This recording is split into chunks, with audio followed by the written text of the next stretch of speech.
Saudara, bagaimana sebenarnya bisnis BBM oleh swasta? Apakah mereka punya margin dari impor BBM juga?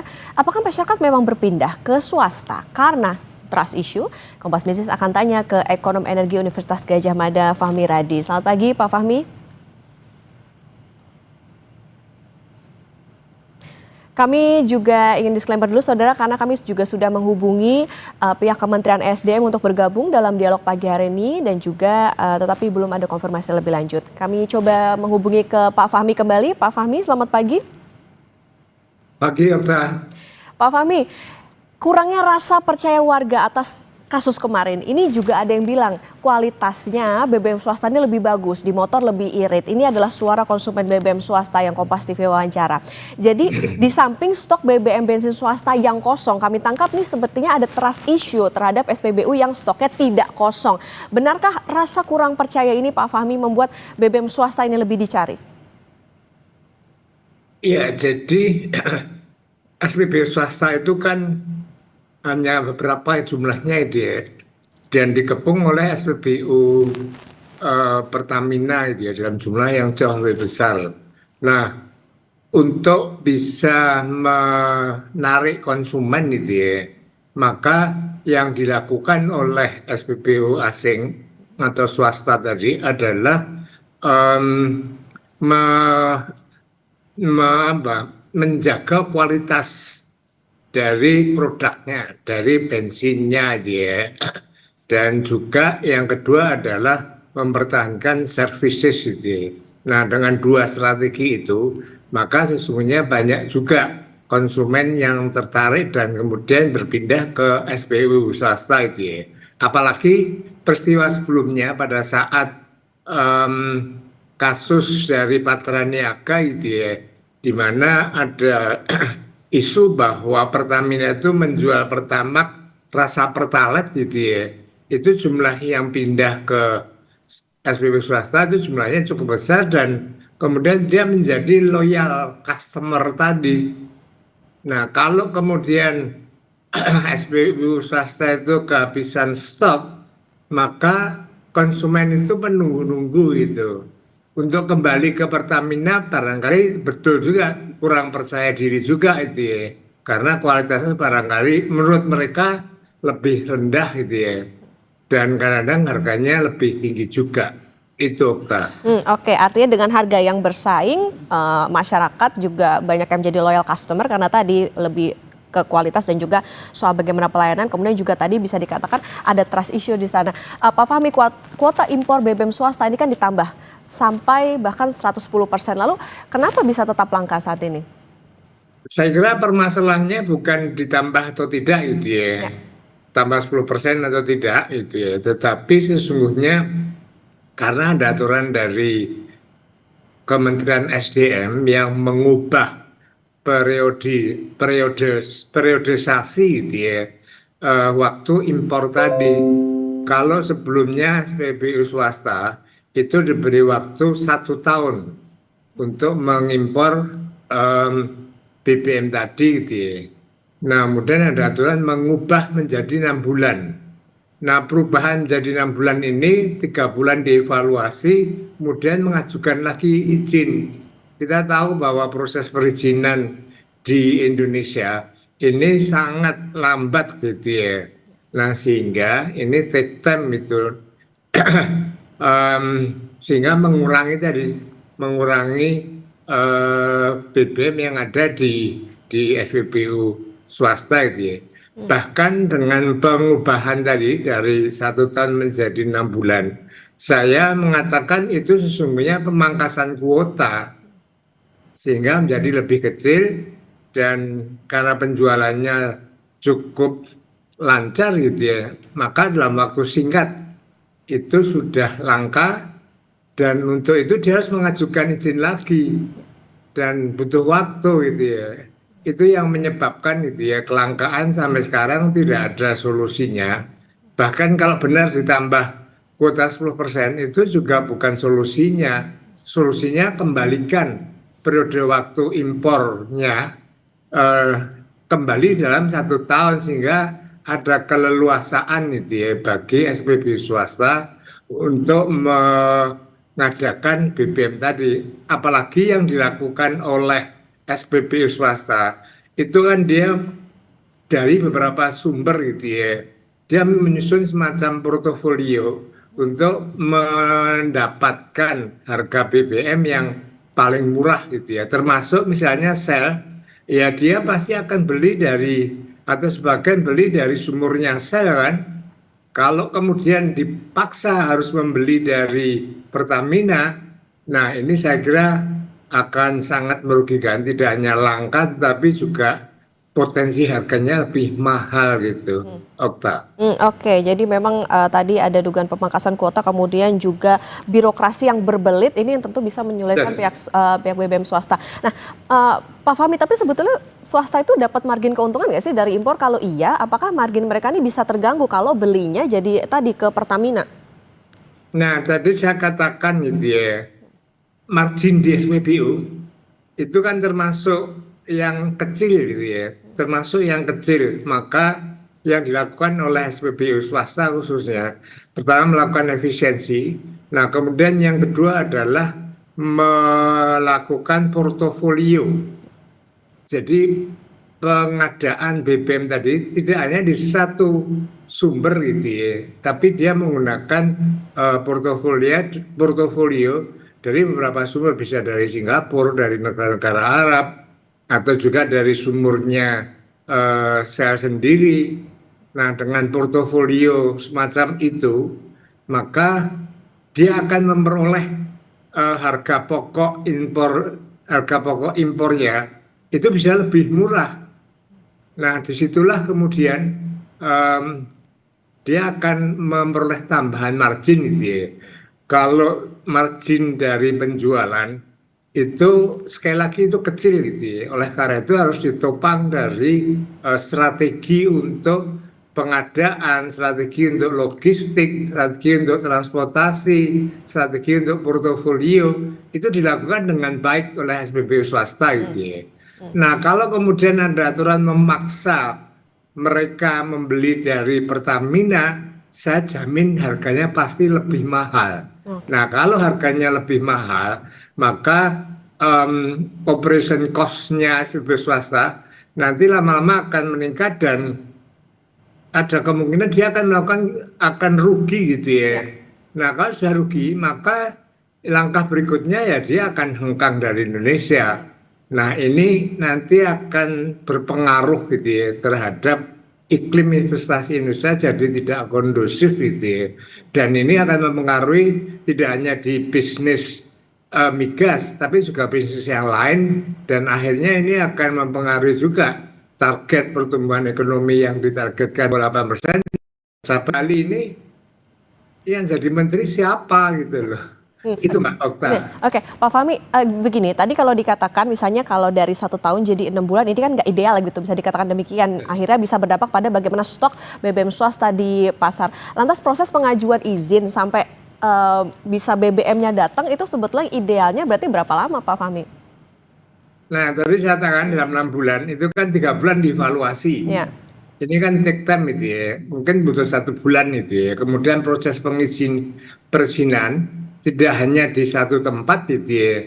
Itu perlu rekomendasi juga misalnya dari SKK Migas, rekomendasi dari em, Kementerian SDM, dan keputusan impor itu kan ada di Kementerian Perdagangan gitu ya, berdasarkan rekomendasi tadi. Nah, ini butuh waktu gitu ya. Jadi bisa dihitung 3 bulan ditambah 2 bulan, 6 bulan sendiri untuk prosesnya itu ya. Nah, ini memperlambat pengadaan tadi, sementara stok yang ada di SPB itu sudah semakin menurun, proses pengajuan izin lagi berjalan. Nah, itu baru izin gitu ya. Maka menurut saya solusinya adalah kembalikan gitu ya. Kembalikan periodisasi pengadaan impor bagi SPB swasta kembali menjadi 1 tahun. Itu yang paling ideal. Dan selama ini kan hampir tidak pernah terjadi kelangkaan di SPBU swasta. Karena apa? Karena 1 tahun periode waktunya. Begitu 6 bulan langsung langka. Maka tadi saya katakan ini sesungguhnya pemangkasan hampir 50% gitu ya, BBM-nya terhadap SPBU swasta gitu, Okta. Oke, baik. Berarti bagaimana soal tata kelola migas? Pak Fahmi, nanti kita lanjutkan kembali soal tata kelola migas ini usai jeda, dan saudara tetap bersama kami di Kompas Bisnis. Kita akan melanjutkan perbincangan bersama dengan Ekonom Energi Universitas Gadjah Mada, Fahmi Radi. Pak Fahmi, kita lanjutkan kembali tadi soal bagaimana tata kelola migas. Ini artinya ada indikasi nggak Pak? Pemerintah nih kayaknya mau ngubah tata kelola migas di sektor hilir. Iya, dari keterangan Bahlil dia mengatakan bahwa ini perbaikan tata kelola gitu ya, tanpa ada penjelasan lebih lanjut. Dan tampaknya kebijakan memotong periodisasi tadi itu juga tidak ada penjelasan yang jelas gitu ya, apa sih tujuannya dan apa dampaknya gitu ya. Kemudian untuk impor satu harga juga demikian, dia hanya mengatakan bahwa ini perbaikan tata kelola gitu ya. Dan tapi di waktu yang sama Bali juga menyebutkan gitu ya, bahwa dengan menyebut pasal 33 yang menyebut bahwa produk yang menguasai hajat hidup orang banyak harus dikuasai oleh negara gitu ya. Nah itu saya kira bisa ditafsirkan gitu ya, untuk misalnya untuk Pertamina atau semua harus beli di Pertamina satu pintu, ini sudah bentuk monopoli saya kira gitu ya. Itu nggak dijelaskan atau bahkan disangkal oleh Bahlil. Tapi itu jelas sudah monopoli kan, monopoli dan pengadaan tadi. Nah, yang kedua kalau nanti SPBU swasta rugi dan akhirnya meninggalkan Indonesia, maka ini lagi-lagi monopoli gitu ya. Dan yang ketiga, saya perkirakan kenapa harus satu pintu dan seluruh SPBU swasta harus membeli melalui Pertamina. Ini ada kaitannya dengan pembelian migas dari Amerika Serikat untuk memenuhi target gitu ya. Jadi beberapa waktu yang lalu kan kita dapat 19% dari Donald Trump, tapi syaratnya harus membeli sejumlah barang, terutama di situ adalah migas gitu ya. Nah kalau yang impor tuh hanya Pertamina, itu tidak cukup. Nah, kemudian saya perkirakan SPBU swasta dalam tanda petik dipaksa gitu ya untuk beli agar apa? Agar memenuhi jumlah yang disyaratkan oleh Donald Trump itu. Dan ini nggak pernah disampaikan juga kalau itu benar gitu ya. Analisis saya mengatakan itu gitu ya. Nah, mestinya setiap perbaikan tata kelola, setiap suatu kebijakan yang punya dampak terhadap bisnis dan terhadap konsumen, harusnya ada penjelasan yang transparan, tujuannya apa, targetnya apa, tapi itu tidak dilakukan itu, Mbak Okta. Oke, Pak Fahmi, jadi dalam konteks bisnis, ini gimana iklim investasi bisa dilihat misalnya dengan para investor dari luar negeri, melihat bagaimana kelangkaan BBM swasta ini, kemudian juga bagaimana iklim investasi juga di sini karena adanya kasus ini? Jadi dulu gitu ya, dulu itu kan satu-satunya memang Pertamina, dan saat itu oke lah gitu ya, sama juga dengan PLN. Sampai sekarang PLN masih memonopoli, saya kira itu juga ada dasar hukumnya gitu ya. Nah bedanya di Pertamina itu kemudian mengubah tata kelola menjadi liberalisasi tadi, khususnya untuk BBM non subsidi gitu ya. Artinya swasta itu boleh masuk di SPBU untuk menjual non subsidi tadi, dan pengadaannya kemudian juga penetapan harganya sepenuhnya secara bebas tetap diserahkan kepada SPBU swasta itu ya. Nah ini ada suatu kondisi yang bebas gitu ya, liberal tadi. Kalau tiba-tiba diubah menjadi regulated gitu ya, regulated, membelinya harus dari Pertamina, bahkan nanti harganya harus didikte. Nah ini saya kira bagi SPBU swasta itu sungguh kondisi yang tidak baik gitu ya. saya kira mereka nanti akan eh, protes untuk itu gitu ya. Atau kalau tidak ya dia akan keluar dari Indonesia. Nah, kalau kemudian keluar dari Indonesia ini akan menimbulkan image yang tidak baik gitu ya. Image yang tidak baik dan itu akan mempengaruhi atau memperburuk gitu ya iklim investasi yang di Indonesia. Mereka akan mencatat untuk peraturan yang demikian penting kan dengan mudahnya diubah gitu ya. Ya.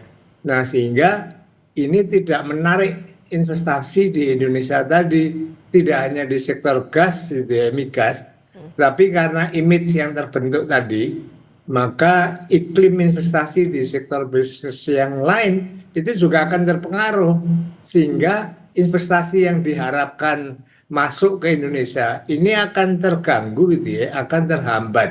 Padahal investasi ini dibutuhkan untuk menopang, gitu ya, pertumbuhan ekonomi. Nah, kalau iklim investasi itu memburuk, maka pencapaian pertumbuhan ekonomi 8% seperti ditargetkan oleh Prabowo itu mustahil untuk bisa dicapai. Oke.